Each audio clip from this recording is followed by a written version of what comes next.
Mga butil na nagtatawag ng wealth energy, ang bigas ay hindi lang pagkain.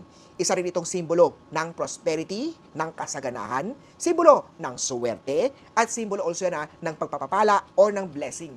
Ang bigas ay may natural na enerhiya na pwedeng gamitin sa mga simpleng ritual.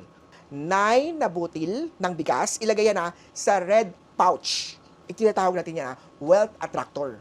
Paano gawin to? Simple lang, kumuha ng malinis na butil ng bigas. Ilagay yan sa maliit red pouch or ng red paper.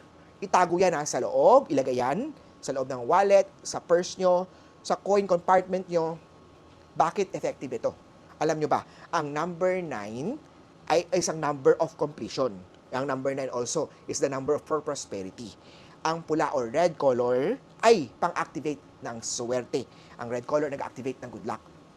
Pinaniniwalaan ito ay nag-attract ng pera, unexpected o yung mga unexpected wealth.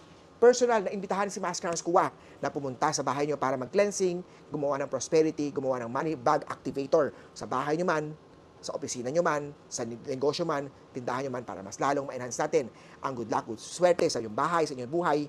Pumunta sa Lucky Charm Store ko dito sa Cityland Show Tower, Shaw Boulevard, Mandaluyong City para bumili ng Lucky Charm na kailangan nyo po. Ako po si Master Kuwa. Like, share at comment.